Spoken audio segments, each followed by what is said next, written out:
ਤੇਰਾ ਨਹੀਂ ਤੇਰੇ ਕਹਿਣਾ ਜੀ ਕੀ ਕੁਛ ਅਦਾਲਤਾਂ 'ਚ ਚੱਲ ਰਿਹਾ ਜੀ ਇਮੀਗ੍ਰੇਸ਼ਨ ਨੂੰ ਲੈ ਕੇ। ਟੈਕਸਸ ਦੇ ਵਿੱਚ ਮਾਇਓਰਕਸ ਹੁਣਾਂ ਦੇ ਜਿਹੜੇ ਕਿ DHS ਦੇ ਇਸ ਟਾਈਮ ਹੈਡ ਨੇ, ਉਹਨਾਂ ਦੀ ਐਨਫੋਰਸਮੈਂਟ ਪ੍ਰਾਇਓਰਟੀਜ਼ ਨੂੰ ਵਕੇਟ ਕਰ ਦਿੱਤਾ ਹੈ। ਇੱਕ ਜਿਹੜਾ ਮੈਮੋ ਉਹਨਾਂ ਨੇ ਲਾਇਆ ਸੀਗਾ ਵੀ ਭਾਈ ਅਸੀਂ ਸਿਰਫ ਅਪਰਾਧੀਆਂ ਦੇ ਦੁਆਲੇ ਹੋਣਾ ਹੈ ਜਾਂ ਕਿੱਦਾਂ ਹੋਣਾ ਹੈ। ਸੋ ਕੀ ਹੈ ਜੀ ਇਸ ਪੂਰੇ ਮਾਮਲੇ ਦੇ ਵਿੱਚ ਹੁਣ? ਜੀ ਜੀ। ਸੋ ਪੀਡੀ ਮੈਮੋ ਨੇ ਕਾਫੀ ਰੌਲਾ ਪਾਇਆ ਹੋਇਆ ਸੀਗਾ। ਲੋਕਾਂ ਨੂੰ ਪਤਾ ਹੀ ਆ, ਜਿਹੜੇ ਕਈ ਜਣਿਆਂ ਦੇ ਕੇਸ ਜਿਹੜੇ ਸੀਗੇ ਡਿਸਮਿਸ ਹੋ ਗਏ ਸੀਗੇ। ਕਈ ਲੋਕਾਂ ਦੀ ਜਿਹੜੀ ਹੀਅਰਿੰਗ ਸੀਗੀ, ਇੰਡੀਵਿਜੂਅਲ ਜਿਹੜੀ ਹੀਅਰਿੰਗ ਸੀਗੀ LA, ਸਪੈਸ਼ਲੀ ਜਿਹੜਾ LA ਦਾ ਕੋਰਟ ਆ, ਸੈਂਟਾਨਾ ਦਾ ਕੋਰਟ ਆ, ਨਿਊਯਾਰਕ ਦੇ ਵਿੱਚ ਵੀ ਆਪਾਂ ਇਵਨ ਦੇਖਿਆ। ਤੇ ਬੰਦੇ ਕੋ ਬਿਨਾਂ ਪੁੱਛੇ ਜਿਹੜਾ ਸੀਗਾ ਕੇਸ ਡਿਸਮਿਸ ਕਰ ਦਿੱਤੇ ਗਏ ਸੀਗੇ। ਕਾਫੀ ਜ਼ਿਆਦਾ ਕੇਸ ਡਿਸਮਿਸ ਅਜੇ ਵੀ ਹੋ ਰਹੇ ਆ।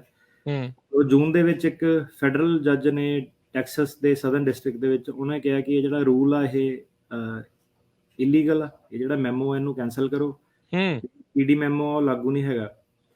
ਸੋ ਟੈਂਪਰੇਰੀਲੀ ਜਿਹੜੇ ਹੁਣ ਕੇਸ ਆਉਣ ਵਾਲੇ ਆ ਇਹਨਾਂ ਦੇ ਲਈ ਖੁਸ਼ਖਬਰੀ ਆ ਕਿ ਜਿਹੜਾ ਹੁਣ ਇਹਦਾ ਇਦਾਂ ਤੁਹਾਨੂੰ ਮੈਂ ਸਾਰਾ ਦੱਸਦਾ ਕਿ ਚੱਕਰ ਕੀ ਆ। ਥੋੜੀ ਜਿਹੀ ਕਨਫਿਊਜ਼ਨ ਹੋ ਗਈ ਸਾਰਿਆਂ ਨੂੰ। ਜੱਜ ਕੱਲ ਵੀ ਜਿੱਦਾਂ ਆਪਣੀ ਹੀਅਰਿੰਗ ਸੀਗੀ, ਕੱਲ ਪਰਸੋਂ ਜੱਜ ਨੂੰ ਮੈਂ ਪੁੱਛਿਆ, ਮੈਂ ਕਿਹਾ ਤੇਰਾ ਕੀ ਵਿਚਾਰ ਆ? ਆਪਣਾ ਜਿਹੜਾ ਟੈਕਸਸ ਵਾਲੇ ਜੱਜ ਨੇ ਕਿਹਾ ਕਿ ਹੋਲਡ ਕਰੋ, ਇਹ ਰੂਲ ਨੂੰ ਵਕੇਟ ਕਰੋ। ਤੇ ਹੋਇਆ ਕੀ ਸੀਗਾ ਕਿ ਟੈਕਸਸ ਵਾਲੇ ਨੇ ਕਿਹਾ ਕਿ ਇਦਾਂ ਤੁਸੀਂ ਕੇਸ ਡਿਸਮਿਸ ਨਹੀਂ ਕਰ ਸਕਦੇ। ਤੇ ਅੱਗੋਂ ਸਟੇਟ ਨੇ ਸਰਕਿਟ ਕੋਰਟ ਨੂੰ ਅਪੀਲ ਕੀਤਾ। ਸਰਕਿਟ ਕੋਰਟ ਨੇ ਜਿਹੜਾ ਸੀਗਾ ਉਹਨੇ ਕਿਹਾ ਕਿ ਇਹੋ ਜੱਜ ਸਹੀ ਕਹਿ ਰਿਹਾ। ਤੇ ਫਿਰ ਕਈ ਸਰਕਿਟ ਕੋਰਟ ਸੀਗੇ, ਉਹਨਾਂ ਨੇ ਆਪੋਜ਼ਿਟ ਡਿਸੀਜਨ ਦਿੱਤਾ। ਸੋ ਹੁਣ ਕੀ ਆ ਕਿ ਕਈ ਸਰਕਿਟ ਕੁਛ ਕਹਿ ਰਹੇ, ਕਈ ਸਰਕਿਟ ਕੁਛ ਕਹਿ ਰਹੇ ਆ।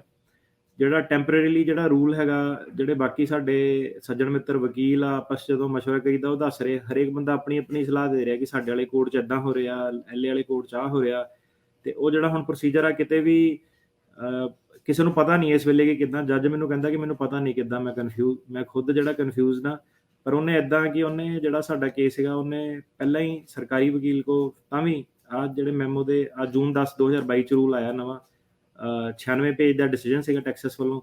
ਤੇ ਜਿਹੜਾ ਇਹ ਡਿਸੀਜਨ ਸੀਗਾ ਜੱਜ ਦਾ, ਟੈਕਸਸ ਦਾ ਜੱਜ ਇਹ ਕਹਿੰਦਾ ਕਿ ਜਿਹੜਾ ਇਹ ਵਾਲਾ ਮੈਮੋ ਆ, ਪੀਡੀ ਮੈਮੋ ਜਿਹੜਾ ਹੈਗਾ, ਇਹ ਜਿਹੜੇ ਦੋ ਸੈਕਸ਼ਨ ਹੈਗੇ ਆ ਇਮੀਗ੍ਰੇਸ਼ਨ ਦੇ, INA 236 ਤੇ INA 241।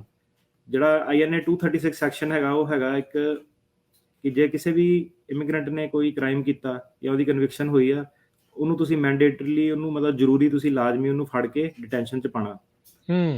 ਤੇ ਜਿਹੜਾ 241 ਆ ਉਹ ਤੇ ਇਹਦੇ ਵਿੱਚ ਜਿਹੜਾ 236 ਸੈਕਸ਼ਨ ਉਹ ਇਹ ਕਹਿੰਦਾ ਕਿ ਜੇ ਕੋਈ ਵੀ ਕ੍ਰਾਈਮ ਹੋਇਆ ਜਾਂ ਕਿਸੇ ਵੀ ਟੈਰਰਿਸਟ ਐਕਟੀਵਿਟੀ ਦੇ ਵਿੱਚ ਜਾਂ ਤੁਹਾਡੇ ਉੱਤੇ ਟੈਰਰਿਸਟ ਬਾਰ ਹੈਗੀ, ਤੁਸੀਂ ਆਪਣੇ ਦੇਸ਼ ਦੇ ਵਿੱਚ ਕਿਸੇ ਐਸੀ ਸੰਸਥਾ ਦੀ ਹੈਲਪ ਕੀਤੀ ਆ ਜਿਹੜੀ ਕਿ ਲੋਕਾਂ ਤੇ ਜੁਰਮ ਕਰਦੀ ਆ। ਤੇ ਜਿਹੜਾ INA 241 ਸੈਕਸ਼ਨ ਹੈਗਾ ਉਹ ਇਹ ਕਹਿੰਦਾ ਕਿ ਜਿਹਦੇ ਉੱਤੇ ਆਲਰੇਡੀ ਡਿਪੋਰਟੇਸ਼ਨ ਲੱਗੀ ਹੋਈ ਹੈ, ਤੁਸੀਂ ਉਹਨੂੰ ਮੈਂਡੇਟਰੀਲੀ ਫੜ ਕੇ ਉਹਨੂੰ ਡਿਟੈਂਸ਼ਨ 'ਚ ਪਾਣਾ। ਸੋ ਇਹ ਦੋ ਸੈਕਸ਼ਨ ਜਿਹੜੇ ਹੈਗੇ ਆ, ਟੈਕਸਸ ਦਾ ਜੱਜ ਕਹਿੰਦਾ ਕਿ ਜਿਹੜਾ ਪੀਡੀ ਮੈਮੋ ਆ ਇਹਨੂੰ ਹਿਸਾਬ ਕਿਤਾਬ 'ਚ ਨਹੀਂ ਲੈ ਰਿਹਾ ਤੇ ਇਹਦੀ ਵਾਇਲੇਸ਼ਨ ਦੇ ਵਿੱਚ ਹੈਗਾ।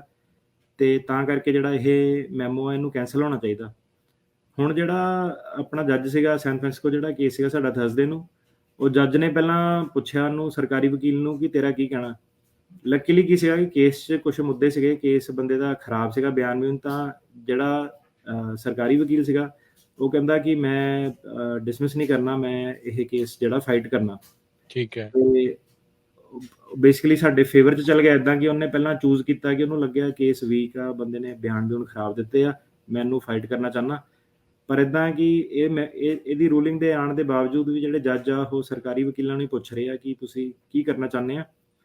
ਜਿਹੜਾ ਸੈਂਟਾਨਾ ਦਾ ਕੋਰਟ ਆ, ਜਿਹੜਾ LA ਦੇ ਬੇਸਿਕਲੀ ਜਿਹੜੇ ਕੋਰਟਸ ਹੈਗੇ ਉਹਦੇ ਵਿੱਚ ਇਹੀ ਸੁਣਨ ਨੂੰ ਆ ਰਿਹਾ ਕਿ ਪੀਡੀ ਮਿਲ ਰਹੀ ਆ। ਤੇ ਕਈ ਕਲਾਇੰਟ ਇਹ ਵੀ ਰਿਪੋਰਟ ਕਰ ਰਿਹਾ ਕਿ ਜਦੋਂ ਆਪਣੇ ਵਕੀਲ ਕੋ ਗਏ ਤਾਂ ਵਕੀਲ ਨੇ ਆਫਿਸ 'ਚ ਬੁਲਾਇਆ ਤੇ ਉਹਨੂੰ ਕਿਹਾ ਕਿ ਈਮੇਲ ਰਾਹੀਂ ਕਿ ਤੇਰੀ ਹੀਅਰਿੰਗ ਵੀ ਨਹੀਂ ਹੋਈ, ਕਿ ਸਿੱਧਾ ਹੀ ਤੇਰਾ ਜਿਹੜਾ ਕੇਸ ਆ ਡਿਸਮਿਸ ਹੋ ਗਿਆ, ਕਿ ਆ ਤੇਰਾ ਕੇਸ ਡਿਸਮਿਸ ਹੋ ਗਿਆ। ਤੈਨੂੰ ਦੋ ਆਪਸ਼ਨਾਂ ਦਿੱਤੀਆਂ, ਜਾਂ ਅਪੀਲ ਕਰਦੇ ਉੱਤੇ ਜਾਂ ਅਸਾਲਮ ਆਫਿਸ ਮੋਰੇ ਜਾ ਕੇ ਜਿਹੜਾ ਕੇਸ ਫਾਈਲ ਕਰਦੇ। ਤੇ ਇਹਦੇ ਬਾਰੇ ਆਪਾਂ ਪਹਿਲਾਂ ਗੱਲ ਕਰ ਚੁੱਕੇ ਹਾਂ ਕਿ ਜੇ ਕਿਸੇ ਦਾ ਕੇਸ ਡਿਸਮਿਸ ਹੋ ਗਿਆ, ਹੁਣ ਤੁਹਾਨੂੰ ਵਰਕ ਪਰਮਿਟ, ਜੇ ਤੁਸੀਂ ਆਪਣਾ ਕੰਟੀਨਿਊ ਕਰਨਾ ਚਾਹੁੰਦੇ ਆ ਕਿ ਵਰਕ ਪਰਮਿਟ ਤੁਹਾਨੂੰ ਜ਼ਿਆਦਾ ਇੰਪੋਰਟੈਂਟ ਆ, ਤਾਂ ਫਿਰ ਤੁਹਾਨੂੰ ਬੋਰਡ ਆਫ ਇਮੀਗ੍ਰੇਸ਼ਨ ਅਪੀਲ ਕੋ ਅਪੀਲ ਕਰਨੀ ਪੈਣੀ ਆ ਜੀ। ਪਰ ਜਿਹੜਾ ਬੋਰਡ ਆਫ ਇਮੀਗ੍ਰੇਸ਼ਨ ਅਪੀਲ ਆ ਉਹਨੇ ਐਂਡ 'ਚ ਮੇਰੇ ਹਿਸਾਬ ਨਾਲ ਉਹਨੇ ਜੱਜ ਦੇ ਨਾਲ ਹੀ ਐਗਰੀ ਕਰਨਾ, ਕਿਉਂਕਿ ਜਿਹੜਾ ਲਾਅ ਉਹ ਪ੍ਰੋਸੀਕਿਊਟਰ ਨੂੰ ਪਾਵਰ ਦਿੰਦਾ ਕਿ ਉਹ ਡਿਸਮਿਸ ਕਰ ਸਕਦਾ। ਸੋ ਜਿਹੜੀ board of immigration appeal the appeal ਆ ਉਹ ਤੁਹਾਡਾ ਵਰਕ ਪਰਮਿਟ ਬਚਾ ਸਕਦੀ ਆ, ਪਰ ਉਹਦੇ ਵਿੱਚ ਤੁਹਾਡੇ 3 ਸਾਲ, ਘੱਟੋ ਘੱਟ 2-3 ਸਾਲ ਜਾਂ ਜ਼ਿਆਦਾ ਵੀ ਜਿਹੜਾ ਕੇਸ ਪੈਂਡਿੰਗ ਰਹਿ ਸਕਦਾ ਵਾ। ਤੇ ਬੋਰਡ ਆਫ ਇਮੀਗ੍ਰੇਸ਼ਨ ਅਪੀਲ ਦੇ ਫੈਸਲਾ ਐਂਡ ਦੇ ਵਿੱਚ ਜੱਜ ਦੇ ਫੇਵਰ 'ਚ ਹੀ ਦੇਣਾ, ਫਿਰ ਵਾਪਸ ਇਮੀਗ੍ਰੇਸ਼ਨ ਕੋਰਟ ਆਊਗਾ। ਸੋ ਇੱਕ ਤਰੀਕਾ ਇਹ ਆ। ਦੂਜਾ ਤਰੀਕਾ ਇਹ ਹੈ ਕਿ ਜੇ ਤੁਸੀਂ ਅਪੀਲ ਨਹੀਂ ਕਰਦੇ ਆ, ਤੁਸੀਂ ਕਹਿੰਦੇ ਹੋ ਕਿ ਮੈਂ ਅਸਾਈਲਮ ਆਫਿਸ ਦੇ ਮੂਹਰੇ ਵਾਪਸ ਜਾਣਾ, ਤਾਂ ਤੁਹਾਡਾ ਜਿਹੜਾ ਵਰਕ ਪਰਮਿਟ ਜਿਹੜਾ ਆਲਰੇਡੀ ਸੀਗਾ ਉਹਦੀ ਕੋਈ ਵੈਲਿਡਿਟੀ ਨਹੀਂ, ਮਤਲਬ ਕਿ ਤੁਹਾਡਾ ਕੇਸ ਕਿਉਂਕਿ ਡਿਸਮਿਸ ਹੋ ਗਿਆ, ਫਿਰ ਤੁਸੀਂ ਅਸਾਈਲਮ ਆਫਿਸ ਦੇ ਵਿੱਚ ਅਸਾਈਲਮ ਵਾਲਾ ਜਿਹੜਾ ਆਫਿਸ ਆ ਉਹਦੇ ਵਿੱਚ ਤੁਸੀਂ ਕੇਸ ਫਾਈਲ ਕਰੋਗੇ, ਤੇ ਅਸਾਈਲਮ ਵਾਲਾ ਜਿਹੜਾ ਫਿਰ 5 ਮਹੀਨਿਆਂ ਬਾਅਦ ਤੁਹਾਡੀ ਜਿਹੜੀ ਵਰਕ ਪਰਮਿਟ ਦੀ ਡੈਡਲਾਈਨ ਆ ਉਹ ਸਟਾਰਟ ਹੋਊਗੀ। ਸੋ ਇਹ ਤੁਹਾਨੂੰ ਹੁਣ ਚੂਜ਼ ਕਰਨਾ ਪੈਣਾ। ਸੋ ਮੇਰੀ ਸਲਾਹ ਜਿਹੜੀ ਰეკਮੈਂਡੇਸ਼ਨ ਉਹ ਇਹੀ ਹੋਊਗੀ ਕਿ ਅਸਾਈਲਮ ਆਫਿਸ ਦੇ ਮੂਹਰੇ ਤੁਸੀਂ ਦੁਬਾਰਾ ਜਾਓ, ਤਾਂ ਕਿ ਤੁਹਾਨੂੰ ਇੱਕ ਚਾਂਸ ਜਿਹੜਾ ਵੱਧ ਮਿਲੇ। ਥੱਲੋਂ ਤੁਸੀਂ ਉੱਪਰ ਜਾ ਸਕਦੇ ਆ। ਬੋਰਡ ਆਫ ਇਮੀਗ੍ਰੇਸ਼ਨ ਅਪੀਲ 'ਚ ਤੁਹਾਡਾ ਜਿਹੜਾ ਲੰਬੇ ਸਮੇਂ ਤੱਕ ਜਿਹੜੇ ਕੇਸ ਆ ਉਹ ਲਟਕੇ ਰਹਿ ਸਕਦੇ ਆ। ਠੀਕ ਹੈ। ਸੋ ਹੋਇਆ ਕਿ ਟੈਕਸਸ ਵਾਲੇ ਕੇਸ ਦੀ ਜੇ ਡਿਸਕਸ਼ਨ ਕਰੀਏ ਤਾਂ ਜੀ ਜੱਜ ਨੇ ਜਿੱਦਾਂ ਕਈ ਆਪਣੇ ਲੌਜਿਕ ਰੀਜ਼ਨਿੰਗ ਜਿਹੜੀਆਂ ਦਿੱਤੀਆਂ, ਤੇ ਉਹਨੇ ਕਿਹਾ ਕਿ ਜੱਜ ਨੇ ਕਿਹਾ ਕਿ ਸਾਡੇ ਕੋਲ ਜਿਹੜਾ ਡੇਟਾ ਆ ਉਹਦੇ ਵਿੱਚ ਸਾਨੂੰ ਇਹ ਵੇਖਣ ਨੂੰ ਮਿਲ ਰਿਹਾ ਕਿ ਜਿਹੜੇ ਲੋਕਾਂ ਨੂੰ ਡਿਟੇਨ ਕਰਕੇ ਰਿਮੂਵ ਕਰਦੀਆਂ ਸੀਗੀਆਂ ਸਰਕਾਰਾਂ, ਟਰੰਪ ਵਰਸਸ ਬਾਈਡਨ, ਉਹਦੇ ਵਿੱਚ ਕਾਫੀ ਵੱਡਾ ਜਿਹੜਾ ਇੱਕ ਡ੍ਰੌਪ ਆ ਗਿਆ।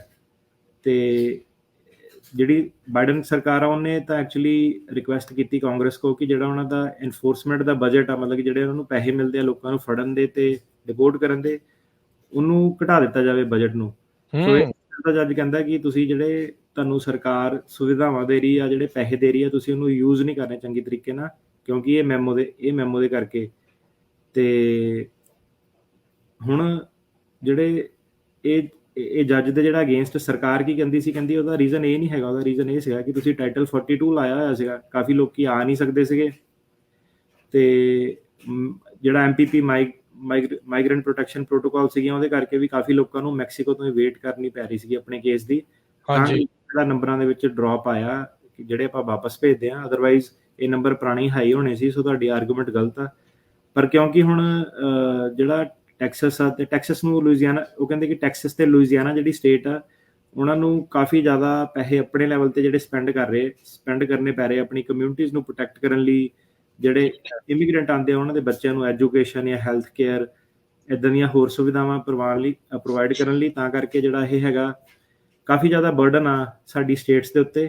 ਤਾਂ ਕਰਕੇ ਇਹ ਜਿਹੜਾ ਮੈਮੋ ਹੈ, ਇੱਕ ਉਹਨਾਂ ਨੇ ਇਹ ਵੀ ਰੀਜ਼ਨ ਦਿੱਤਾ, ਤੇ ਹੋਰ ਕਾਫੀ ਸਾਰੇ ਇਹਨਾਂ ਨੇ ਰੀਜ਼ਨ ਦਿੰਦੇ ਹੋਏ ਇਹ ਕਿਹਾ ਕਿ ਬੇਸਿਕਲੀ ਜਿਹੜੇ ਆਫਿਸਰ ਨੇ, ਇਮੀਗ੍ਰੇਸ਼ਨ ਆਫਿਸਰ ਨੇ, ਤੁਸੀਂ ਉਹਨਾਂ ਨੂੰ ਇੱਕ ਡਿਸਕ੍ਰੈਸ਼ਨ ਨਹੀਂ ਦੇ ਰਹੇ, ਤੁਸੀਂ ਉਹਨਾਂ ਨਾਲ ਥੋੜਾ ਜਿਹਾ ਧੱਕਾ ਕਰ ਰਹੇ ਹੋ ਕਿ ਤੁਸੀਂ ਸਿੱਧਾ ਹੀ ਆਹ ਐਨਾਲਿਸਿਸ ਜਿਹੜਾ ਕਰਨਾ ਹੀ ਕਰਨਾ ਕਿ ਜੇ ਤੁਹਾਨੂੰ ਇਦਾਂ ਲੱਗਦਾ ਤੇ ਫਿਰ ਤੁਹਾਨੂੰ ਬੰਦਿਆਂ ਨੂੰ ਰਿਲੀਜ਼ ਕਰਨਾ ਪੈਣਾ ਜਾਂ ਕੇਸ ਟਰਮੀਨੇਟ ਕਰਨਾ ਪੈਣਾ।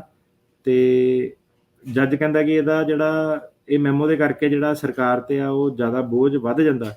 ਮੇਰੇ ਹਿਸਾਬ ਨਾਲ ਤਾਂ ਗਲਤ ਕਹਿ ਰਿਹਾ, ਕਿਉਂਕਿ ਕਿੱਥੇ ਤੁਸੀਂ ਪੂਰਾ ਜਿਹੜਾ ਕੇਸ ਸੀਗਾ ਉਹ ਲੜਨਾ, ਹੁਣ ਜਿਹੜਾ ਸਰਕਾਰ ਆ ਉਹ ਸਿੱਧੇ ਡਿਸਮਿਸ ਕਰ ਸਕਦੀ ਆ। ਤੇ ਦੱਸਦੇ ਜਾਈਏ ਕਿ ਕਾਫੀ ਲੋਕਾਂ ਨੂੰ ਡਿਸਮਿਸਲ ਤੋਂ ਪ੍ਰੋਬਲਮ ਆ, ਪਰ ਕਾਫੀ ਜਿਹੜੇ ਲੋਕ ਆ ਉਹਨਾਂ ਨੂੰ ਡਿਸਮਿਸਲ ਤੋਂ ਫਾਇਦਾ ਵੀ ਆ। ਕਾਫੀ ਜਿਹੜੇ ਲੋਕ ਆ ਜਿਨ੍ਹਾਂ ਦੇ ਵਿਆਹ ਵਾਲੇ ਕੇਸ ਸੀਗੇ ਜਾਂ I-94 ਸੀਗਾ ਜਾਂ ਨਹੀਂ ਵੀ ਸੀਗਾ, ਕਾਫੀ ਲੋਕਾਂ ਨੂੰ ਜਿਹੜਾ ਡਿਸਮਿਸ ਦਾ ਬਹੁਤ ਜ਼ਿਆਦਾ ਫਾਇਦਾ ਹੋਇਆ, ਕਿਉਂਕਿ ਉਹੀ ਚੀਜ਼ ਉਹਨਾਂ ਨੂੰ ਪਹਿਲਾਂ ਫਾਈਟ ਕਰਨੀ ਪੈਂਦੀ ਸੀ, ਹੁਣ ਉਹਨਾਂ ਨੂੰ ਆਟੋਮੈਟਿਕਲੀ ਜਿਹੜੀ ਆ ਉਹ ਗ੍ਰਾਂਟ ਹੋ ਰਹੀ ਹੈ। ਤੇ ਜਿਹੜਾ ਜੱਜ ਸੀਗਾ ਉਹ ਕਹਿੰਦਾ ਕਿ ਜਿਹੜਾ ਕਾਂਗਰਸ ਨੇ ਇਹ ਲਾਅ ਬਣਾਏ ਆ, ਉਹ ਜਿਹੜੇ ਲਾਅ ਉਦੋਂ ਬਣਾਏ ਸੀਗੇ ਉਦੋਂ ਕਾਫੀ ਜ਼ਿਆਦਾ ਅਮਰੀਕਾ ਦੇ ਵਿੱਚ ਕ੍ਰਾਈਮ ਵੇਵ ਸੀਗੀ, ਤੇ ਕਾਫੀ ਜ਼ਿਆਦਾ ਲੋਕੀ ਅਮਰੀਕਾ ਦੇ ਵਿੱਚ ਆ ਜਾਂਦੇ ਸੀਗੇ, ਕ੍ਰਿਮੀਨਲ ਜਿਹੜੇ ਡਰੱਗ ਡੀਲਰ ਸੀਗੇ, ਮਾਫੀਆ ਸੀਗਾ। ਤੇ ਕਿਉਂਕਿ ਇਹ ਕਾਂਗਰਸ ਨੇ ਲਾਅ ਉਸ ਹਿਸਾਬ ਨਾਲ ਬਣਾਏ ਆ ਤੇ ਉਦੋਂ ਦੇ ਬਣੇ ਹੋਏ ਆ। ਤੇ ਜਿਹੜਾ ਵਰਡ ਇਹ ਹੈਗਾ ਕਿ ਜਿਹੜੀ ਲੈਂਗੁਏਜ ਉਹਨਾਂ ਨੇ ਯੂਜ਼ ਕੀਤੀ ਆ ਕਿ ਆਫਿਸਰ ਨੂੰ ਇਹ ਧਿਆਨ 'ਚ ਰੱਖਣੀਆਂ ਚਾਹੀਦੀਆਂ, ਜਿਹੜੇ ਦੋਨੋਂ ਆਪਾਂ ਲਾਅ ਡਿਸਕਸ ਕੀਤੇ ਆ, ਕ੍ਰਿਮੀਨਲ ਕਨਵਿਕਸ਼ਨ ਵਾਲੇ, ਟੈਰੋਰਿਜ਼ਮ ਵਾਲੇ। ਤੇ ਆ ਜਿਹੜਾ ਮੈਮੋ ਹੈ ਸਾਰਾ ਇਹ ਚੀਜ਼ਾਂ ਦੇ ਅਗੇਂਸਟ ਜਾਂਦਾ। ਤੇ ਹੁਣ ਕੀ ਸੀਗਾ, ਹੋਇਆ ਕੀ ਸੀਗਾ ਕਿ ਜਿਹੜਾ ਡਿਪਾਰਟਮੈਂਟ ਆਫ ਜਸਟਿਸ ਆ ਉਹਨੇ ਅਪੀਲ ਕੀਤੀ ਇਹਦੀ ਟੈਕਸਸ ਦੀ 5th ਸਰਕਿਟ ਦੇ ਵਿੱਚ। ਪਰ ਜਿਹੜਾ 5th ਸਰਕਿਟ ਆ ਉਹਨੇ ਟੈਕਸਸ ਦੇ ਜੱਜ ਨਾਲ ਐਗਰੀ ਕੀਤਾ ਕਿ ਨਹੀਂ, ਤੁਸੀਂ ਇਹ ਇੱਥੇ ਅਜੇ ਸਟੇ ਰੱਖੋ, ਇਹ ਰੂਲ ਨੂੰ ਤੁਸੀਂ ਇੰਪਲੀਮੈਂਟ ਨਹੀਂ ਕਰਨਾ, ਇਹਨੂੰ ਵਕੇਟ ਰੱਖੋ। ਹੁਣ ਜਿਹੜੇ ਹੋਰ ਸਰਕਿਟ ਸੀਗੇ, 6th ਸਰਕਿਟ ਸੀਗੇ, ਉਹਨਾਂ ਨੇ ਆਲਰੇਡੀ ਜਿਹੜਾ ਸੀਗਾ ਸਰਕਾਰ ਦੇ ਫੇਵਰ ਦੇ ਵਿੱਚ ਕੇਸ ਜਿਹੜਾ ਦਿੱਤਾ ਹੋਇਆ, ਫੈਸਲਾ ਦਿੱਤਾ ਹੋਇਆ। ਸੋ ਹੁਣ ਜਿਹੜਾ ਅੱਗੇ ਹੁਣ ਦੇਖਦੇ ਹਾਂ ਕਿ ਇਹ ਸੁਪਰੀਮ ਕੋਰਟ ਤੱਕ ਜਾਂਦਾ ਕਿ ਨਹੀਂ ਜਾਂਦਾ। ਇਹ ਜਿਹੜੀ ਖਬਰ ਹੈ ਇਹਨੂੰ ਦੱਸਣ ਦਾ ਹੁਣ ਫਾਇਦਾ ਕੀ ਆ? ਫਾਇਦਾ ਇਹ ਹੈ ਕਿ ਜਿਹੜੇ ਹੁਣ ਪਹਿਲਾਂ ਤਾਂ ਹੁਣ ਤੁਸੀਂ ਜਦੋਂ ਕੋਰਟ ਦੇ ਵਿੱਚ ਜਾਂਦੇ ਸੀਗੇ ਤਾਂ ਤੁਹਾਨੂੰ ਸਿੱਧੇ ਬਿਨਾਂ ਸੁਣੇ ਤੁਹਾਡੇ ਡਿਸਮਿਸ ਕਰ ਦਿੱਤਾ ਜਾਂਦਾ ਸੀਗਾ ਕੇਸ। ਹੁਣ ਤੁਹਾਡੇ ਕੋਲ ਇੱਕ ਟੈਕਨੀਕਲ ਆਰਗੂਮੈਂਟ ਆ ਗਈ ਕਿ ਤੁਸੀਂ ਆ ਜਿਹੜਾ ਟੈਕਸਸ ਵਾਲਾ ਕੇਸ ਆ, 5th ਸਰਕਿਟ ਵਾਲਾ ਕੇਸ ਆ, ਇਹਨੂੰ ਤੁਸੀਂ ਜਾ ਕੇ ਸਾਈਟ ਕਰ ਸਕਦੇ ਹੋ ਕਿ ਆਪਣੇ ਇਮੀਗ੍ਰੇਸ਼ਨ ਜੱਜ ਨੂੰ ਕਿ ਆਹ ਦੇਖੋ ਅਜੇ ਕਨਫਲਿਕਟ ਚੱਲ ਰਿਹਾ ਇਹਦੇ ਵਿੱਚ, ਸੁਪਰੀਮ ਕੋਰਟ ਨੇ ਇਹਨੂੰ ਰਿਜ਼ੋਲਵ ਨਹੀਂ ਕੀਤਾ, 5th ਸਰਕਿਟ ਦਾ ਮੰਨਣਾ। ਹੁਣ ਜਿਹੜਾ 5th ਸਰਕਿਟ ਆ ਉਹ 9th ਸਰਕਿਟ ਤੇ ਕੈਲੀਫੋਰਨੀਆ ਦੇ ਜਾਂ ਨਿਊਯਾਰਕ ਵਾਲੇ 2nd ਸਰਕਿਟ ਤੇ ਬਾਈਂਡਿੰਗ ਨਹੀਂ ਹੈਗਾ। ਤੇ ਤੁਸੀਂ ਦੱਸ ਸਕਦੇ ਆ ਜੱਜ ਨੂੰ, ਪਰ ਜੱਜ ਕਹਿ ਸਕਦਾ ਕਿ ਨਹੀਂ ਆਪਾਂ ਫੈਸਲਾ ਨਹੀਂ ਮੰਨਣਾ। ਪਰ ਇਹ ਹੈ ਕਿ ਘੱਟੋ ਘੱਟ ਤੁਹਾਡੇ ਕੋਲ ਹੁਣ ਲੀਗਲੀ ਇੱਕ ਆਰਗੂਮੈਂਟ ਤੁਸੀਂ ਲੈ ਸਕਦੇ ਆ ਕਿ ਮੇਰਾ ਜਿਹੜਾ ਕੇਸ ਆ ਡਿਸਮਿਸ ਨਾ ਕੀਤਾ ਜਾਵੇ। ਤੇ ਹੁਣ ਇਸ ਮੈਮੋ ਦੇ ਨਾਲ ਜਿਹੜੀ ਆਬਵੀਅਸਲੀ ਕਾਫੀ ਕਨਫਿਊਜ਼ਨ ਆ ਲਾਇਰਸ ਨੂੰ, ਜੱਜਸ ਨੂੰ।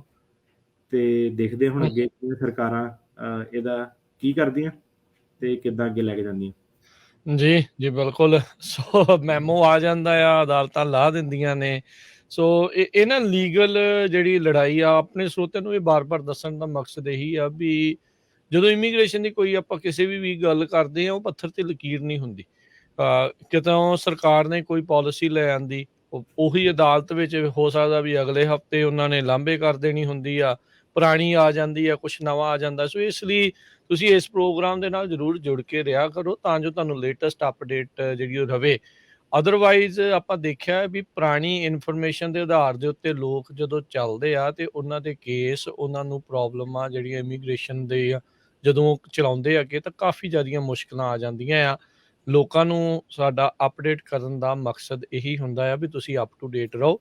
ਅਦਾਲਤਾਂ ਦੇ ਵਿੱਚ ਇਹ ਲੜਾਈਆਂ ਜਿਹੜੀਆਂ ਚੱਲਦੀਆਂ ਰਹਿਣੀਆਂ ਆ, ਰਹਿੰਦੀ ਦੁਨੀਆ ਤੱਕ ਇਹ ਅਦਾਲਤਾਂ ਦੇ ਵਿੱਚ ਲੜਾਈਆਂ ਜਿਹੜੀਆਂ ਚੱਲਦੀਆਂ ਰਹਿਣੀਆਂ ਆ, ਜਦੋਂ ਤੱਕ ਵੀ ਹੋਵੇ।